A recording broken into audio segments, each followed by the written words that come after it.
सत्ता में जो बैठे हुए लोग हैं उनको हमारी ताकत का एहसास हो और हमें अपने आबादी के हिसाब से हमें हिस्सेदारी मिले ताकि वो राजनीतिक का क्षेत्र हो, चाहे वो व्यवसाय का क्षेत्र हो, चाहे वो नौकरी का क्षेत्र हो, चाहे रोजगार का क्षेत्र हो।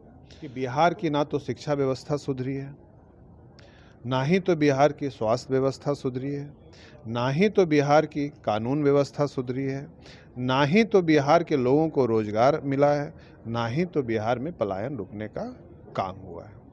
हक की हुंकार रैली रखा गया है ताकि हर समाज के लोग अपने हक की हुंकार की आवाज़ लगाएं, ताकि रोहित शर्मा सेंचुरी मार सकता है। लालू जी नीतीश जी तो अब लगभग रिटायर के कगार मैं वही तो बोल रहा हूँ ना। वही ना, निशिकांत सिन्हा का क्या है विजन, क्या नया देंगे आप बिहार में? मैं बिहार में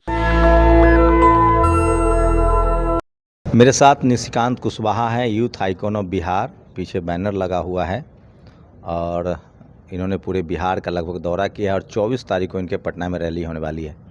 क्या नई पार्टी बनाएंगे निशिकांत जी? वो तो 24 जून को ही पता चलेगा। तो अगर आप जानना चाहते हैं तो आपको वहाँ पे आना होगा 24 जून को।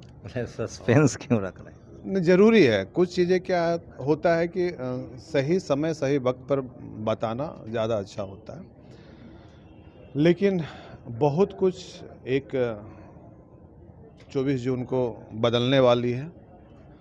एक नई राजनीतिक परिवर्तन होने वाला है, एक नई राजनीतिक क्रांति आने वाला है और एक बिहार को लोग बदलते हुए बिहार के रूप में 24 जून को देख सकता है। तो पूरा बिहार घूम रहे हैं, आपने दर्जनों रैली की है, कैसा अनुभव रहा है, क्या समस्याएं नज़र आ रही है? जी, सबसे पहले तो क्या है कि मैं जिस समाज से आता हूँ, कुशवाहा समाज से आता हूँ, तो मेरी कोशिश थी कि मैं जिस समाज से आता हूँ उस समाज को एक मजबूत और एक सशक्त समाज कैसे बनाऊँ। तो इसकी शुरुआत जो है मैं 1 साल पहले इसका नींव रखा था, जन आशीर्वाद संवाद का, और बिहार के करीब लगभग 23 से 24 ज़िलों में मैंने अलग अलग दौरा किया। करीब 10 लाख से ऊपर लोगों से मिला, उसमें भी करीब 50,000 लोगों से व्यक्तिगत मुलाकात की। 2 चीज़ें सामने आई, मैंने समाज के भी लोगों से मिला और 90% वंचित शोषित लोगों से भी मिलने का काम किया।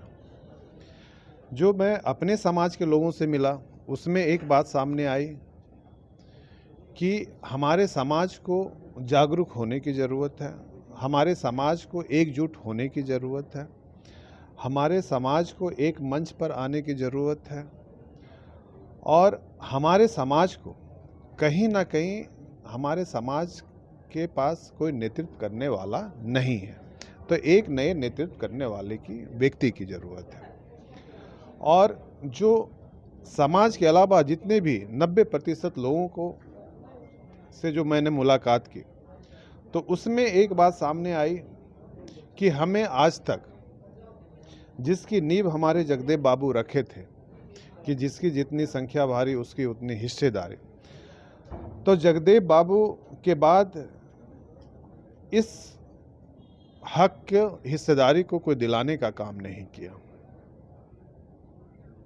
और बाकी जो जनता से मेरी मुलाकात हुई उसमें एक बात और सामने आई कि बिहार में एक नया विकल्प की ज़रूरत है। और ये सच्चाई है कि जब से मैंने पैदा लिया है तब से लेकर आज तक मैंने देखा है कि बिहार की ना तो शिक्षा व्यवस्था सुधरी है, ना ही तो बिहार की स्वास्थ्य व्यवस्था सुधरी है, ना ही तो बिहार की कानून व्यवस्था सुधरी है, ना ही तो बिहार के लोगों को रोजगार मिला है, ना ही तो बिहार में पलायन रुकने का काम हुआ है। तो इस तरह का बात सामने आई, इसलिए 24 जून 2025 को बापू सभागार में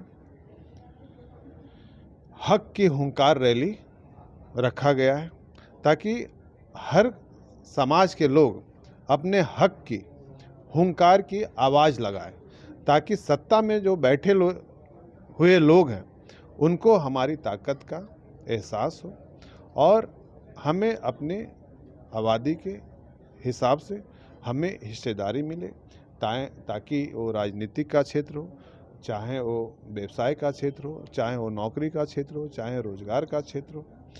तो ये बहुत बड़ा एक परिवर्तन का आवाज़ उठाया जा रहा है। तो आप कह रहे हैं, दो सवाल है आप ही के जवाब से। कुशवाहा समाज एक, अगर आप बात करें तो ओबीसी का सेकंड बड़ा चंक है। हाँ, सेकंड बड़ा चंक है। हाँ, और नेता की बात करें तो जेडीयू के अध्यक्ष हैं कुशवाहा हैं, अभी डिप्टी सीएम कुशवाहा हैं, अभी प्रीवियस सरकार में एमओएस थे उपेंद्र कुशवाहा। तो एक तो वो भी रिप्रेजेंटेशन है। और क्या आप आरोप लगा रहे हैं कि नीतीश कुमार के 20 साल के मुख्यमंत्री के दौर में कुछ भी नहीं हुआ है? मैं किसी व्यक्ति के ऊपर आरोप नहीं लगा रहा हूं। मैंने कहा कि जब से मैंने पैदा लिया, चाहे किसी भी की सरकार हो, चाहे एन की सरकार हो, चाहे एम की सरकार हो, चाहे एल की सरकार हो, चाहे ABCD किसी की भी सरकार हो, 40 साल में वो जो भी आ गए, जब से मैंने पैदा लिया, जिनकी भी सरकार रही है, बिहार को एक विकसित बिहार बनाने में असफल रहे हैं। नहीं, लेकिन उस पर तो आऊँगा। पॉलिटिकल रिप्रेजेंटेशन तो है, डिप्टी सीएम कुशवाहा हैं, तमाम पार्टी में रिप्रेजेंटेशन है। तो वो जो आप कह रहे हैं उसमें कोई कमी दिख रही है? क्या करने की जरूरत थी जो लोगों ने नहीं की? कोई भी जो आप नाम ले रहे हैं, डिप्टी सीएम हो गए, पहली बात तो क्या है कि डिप्टी सीएम का ऐसा कोई देश का संविधान में कोई ऐसा पद बनाया नहीं गया है। कॉन्स्टिट्यूशनल पोस्ट नहीं है। कोई पद बनाया गया है क्या? तो जब कोई पद ही नहीं बनाया गया तो उनके पास पावर क्या रहेगा? आज क्या खुद से कोई भी राज्य का डिप्टी सीएम या उप मुख्यमंत्री खुद से फैसला ले सकता है, खुद से डिसीजन ले सकता है? किसी भी चीज़ को लागू करने के लिए या किसी भी चीज़ को डेवलप करने के लिए एक डिप्टी सीएम या एक मुख्यमंत्री खुद से फैसला लेने का पावर है? जवाब है नहीं। जवाब है नहीं। तो फिर हम उस पद का बात क्यों करें जिसके पास कोई पावर ही नहीं है? 40 साल आपने कहा, आपकी उम्र 40 साल होगी, तो आप कह रहे हैं कि 40 साल से कुछ नहीं हुआ है। तो 15 साल लालू यादव के परिवार से मुख्यमंत्री रहे, वो रहे, उनकी पत्नी रही है, 20 साल से नीतीश जी हैं, तो 35 साल हो गया। 5 साल और पे, मतलब क्या लगता है आपको, क्या करना चाहिए था, क्या होना चाहिए, कहाँ कमी रह गई? क्या नहीं होना चाहिए था? आपने बोला क्या होना चाहिए था, मैंने बोला क्या नहीं होना चाहिए। बिहार में कोई भी ऐसा क्षेत्र नहीं है जहाँ पे बिहार का कोई व्यक्ति बोल सकता है कि हाँ, बिहार का जो शिक्षा व्यवस्था है वो पूरे देश में किसी भी राज्य में नहीं है। कोई व्यक्ति ऐसा नहीं बोल सकता है कि बिहार का जो हेल्थ फैसिलिटी है, जो स्वास्थ्य व्यवस्था है, वो बिहार के पूरे देश के किसी भी राज्य में नहीं। कोई यह व्यक्ति बिहार का नहीं बोल सकता है कि बिहार में जितने लोगों को रोजगार मिला है आज तक देश में किसी भी राज्य में नहीं मिला है। कोई बिहार के व्यक्ति यह नहीं बोल सकता है कि बिहार की कानून व्यवस्था इतनी अच्छी है जो कि देश में किसी भी राज्य में नहीं है। तो बिहार में कोई भी ऐसा क्षेत्र नहीं है जहाँ पे एक बिहारी गर्व से कहे कि हाँ, मेरा बिहार दूसरे राज्यों के कंपेयर में सबसे आगे इस क्षेत्र में है। आपको कौन आइडियल स्टेट लगता है अगर इस लिहाज से देखें तो, जो आपको लगता है कि बेस्ट है? अलग अलग, जैसे हर तरीके से हर क्षेत्र में जरूरी नहीं कि कोई एक ऐसा राज्य है, लेकिन हर राज्य का अपना एक लेकिन जानकार कहते हैं कि आप जैसे एजुकेशन की बात करें तो आपको पता है साउथ में कब सबसे अच्छा लिटरेसी है। अगर रोजगार की बात करें तो आपको पता है कि गुजरात, महाराष्ट्र बहुत अच्छा है, राइट। लॉ एंड ऑर्डर की बात करें तो आपका दिल्ली अच्छा है, आप देख ही रहे हैं। आप अगर हेल्थ की बात करें तो आप हिमाचल चले जाओ, वहाँ पे एक भी आपको प्राइवेट हॉस्पिटल नहीं मिलेगा। सोचिए कितने आश्चर्य, मतलब अच्छी बात है ये, बिहार वाले के लिए आश्चर्य की बात होगी। लेकिन आप हिमाचल का, आप राजधानी चले जाइए शिमला, आपको जानकर हैरान होगी कि वहाँ पे प्राइवेट हॉस्पिटल नहीं है। और आप बिहार की बात करें तो एक जहाँ पे सदर अस्पताल होता है उसके इर्द गिर्द कम से कम 500 प्राइवेट हॉस्पिटल होता है। बड़ी समस्या है। क्योंकि उसको पता है प्राइवेट हॉस्पिटल वाले को कि वो सरकारी अस्पताल में जा रहा है, लेकिन फिर 1 घंटा के बाद उसको यहीं पे आना है। लेकिन जो जानकार हैं वो कह रहे हैं कि लालू यादव ने 15 साल में सोशल जस्टिस किया, सामाजिक न्याय, चूँकि जातिवाद बहुत गहरे गहरे था, शोषित वंचित समाज के लोग आगे नहीं आ रहे थे। नीतीश जी के राज में सड़कें बनी, बिजली आई, तमाम इंफ्रास्ट्रक्चर पर काम हो रहा है, हाईवे बन रहे हैं, एक्सप्रेसवे बन रहे हैं। आपको लगता है कि क्या ये स्पीड ठीक नहीं है और होना चाहिए था? किसी एक क्षेत्र में विकास कर देना, उसको मैं विकास नहीं मानता। लालू जी गरीबों के आदर्श थे, हैं, लेकिन अगर हर क्षेत्र की बात करें, जैसे आप एग्ज़ाम दे रहे हैं, यूपीएससी का तैयारी करते हैं, तो आपका पॉलिटिकल साइंस बहुत अच्छा है, आप उसमें 100 में से 100 नंबर लाते हैं, तो इसका मतलब ये या नहीं है कि आप यूपीएससी एग्ज़ाम क्रैक कर लेंगे या आप सफल हो जाएंगे। तो चाहे हमारे माननीय लालू जी हों, चाहे हमारे माननीय नीतीश जी हों, हर किसी ने अपना अपना योगदान किसी ना किसी क्षेत्र में दिया। यह कहना बिल्कुल भी अन्याय होगा कि लालू जी अपना योगदान नहीं दिए, और यह भी कहना बिल्कुल अन्याय होगा कि नीतीश बाबू ने अपना योगदान नहीं दिए। हर किसी के अपना काबिलियत होती है। जो हमारे आदरणीय लालू जी के पास काबिलियत थी, उन्होंने अपना बिहार में योगदान दिया। जो नीतीश बाबू के अंदर काबिलियत थी, उन्होंने अपना योगदान दिया। लेकिन हर किसी का एक समय होता है। निशिकांत सिन्हा का क्या है रोड मैप, क्या विजन है, आप क्या मैं ऐसा बता नया रहा देंगे? हूं कि सचिन तेंदुलकर हमारे देश के लिए 24 साल तक खेला। लोगों ने उनको भगवान का दर्जा दिया, लेकिन 24 साल के बाद रिटायर हुए। वो इसलिए रिटायर हुए क्योंकि वो खुद के लिए नहीं खेलना चाह रहे थे, वो देश के लिए खेलना चाहते थे। और उनको 24 साल के बाद यह एहसास हुआ कि मुझसे बेहतर जो प्लेयर है रोहित शर्मा है, विराट कोहली है। अगर मैं आज के समय में 25 रन बना रहा हूं, तो रोहित शर्मा सेंचुरी मार सकता है। लालू जी, नीतीश जी तो अब लगभग रिटायर के कगार। मैं वही तो बोल रहा हूँ ना। वही ना, निशिकांत सिन्हा का क्या है विजन, क्या नया देंगे आप बिहार में? मैं बिहार में सब कुछ देना चाह रहा हूँ। जो हमारे अंदर काबिलियत है, जो मेरा एक्सपीरियंस है, जिस चीज़ के ऊपर मैंने काम किया, जैसे मैंने एम्प्लॉयमेंट पे बहुत काम किया है, एजुकेशन पे बहुत काम किया है, तो यहाँ की जितने भी क्षेत्र हैं, मैं तो सबसे पहले शिक्षा व्यवस्था सुधारना चाहूँगा। जो ये प्राइवेट और गवर्नमेंट स्कूल का जो अंतर है, उस अंतर को ख़त्म करना चाहूँगा। सबसे पहला मेरा फोकस वहीं रहेगा।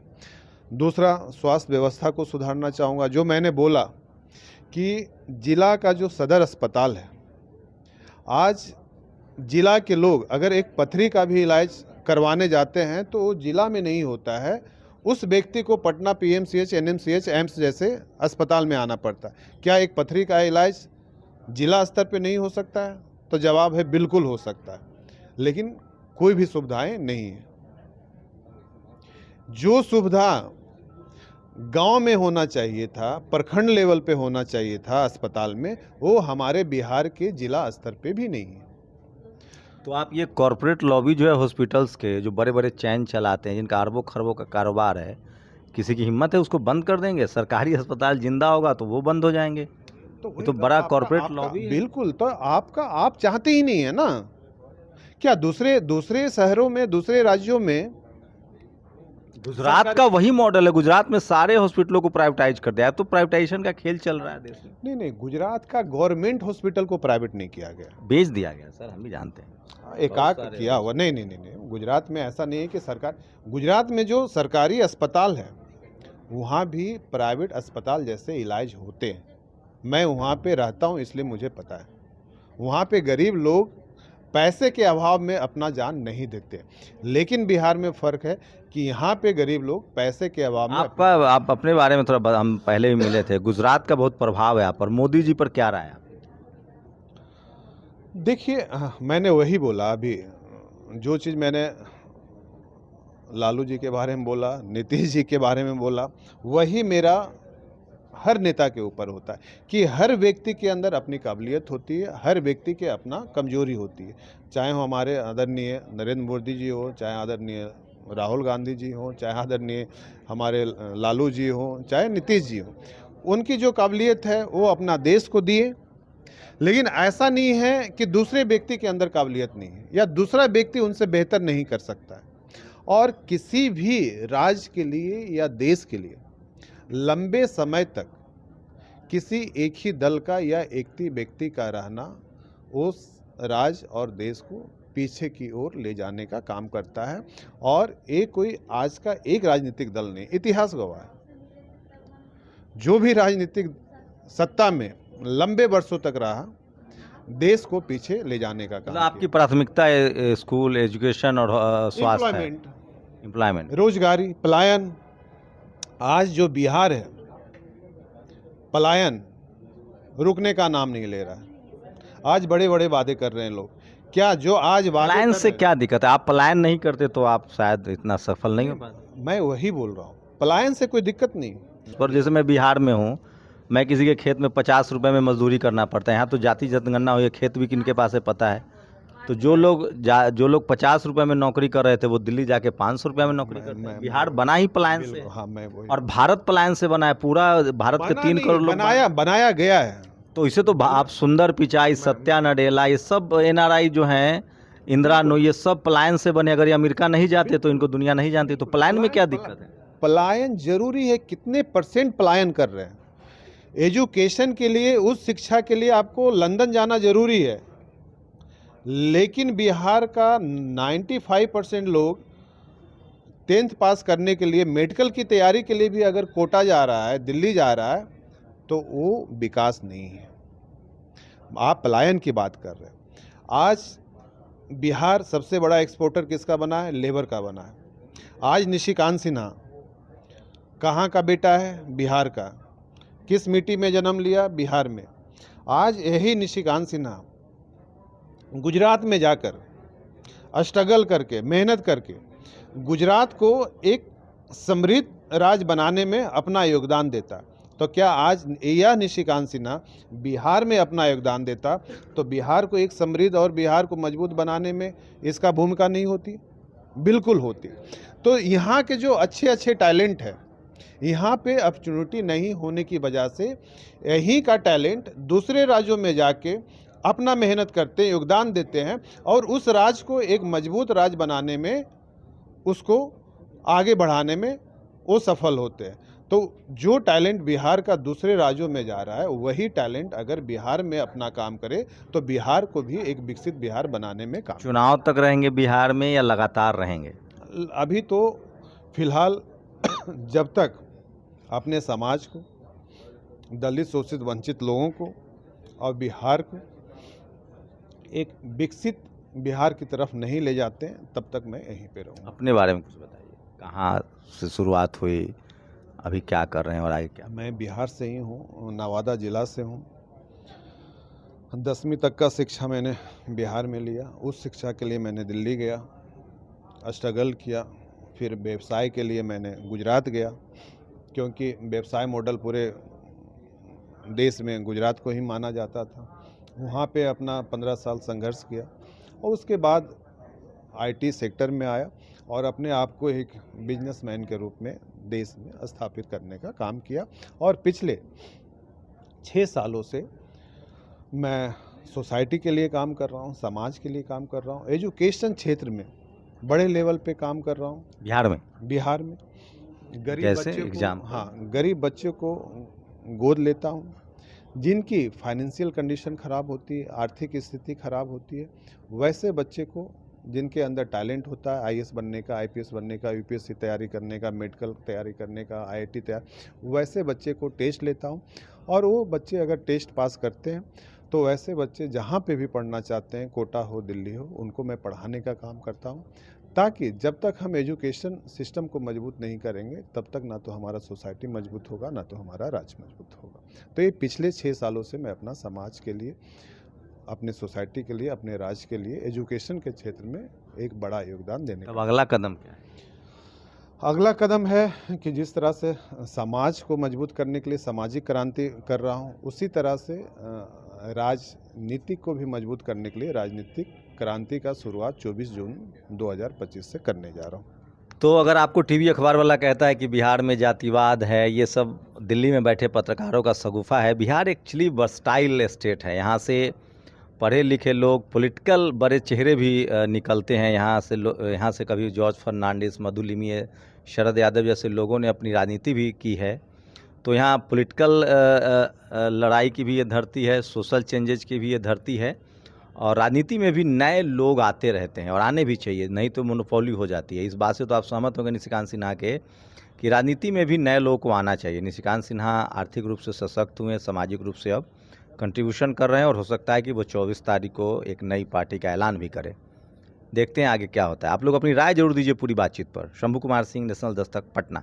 नेशनल दस्तक की आपसे गुजारिश है कि अगर इसको बचाना चाहते हैं तो नेशनल दस्तक को सब्सक्राइब करने के लिए रेड कलर के सब्सक्राइब बटन को दबाएं, फिर बेल आइकन की घंटी दबाएं। नेशनल दस्तक को बचाने के लिए बहुत जरूरी है कि हर खबर को शेयर करें, लाइक करें, कमेंट जरूर करें।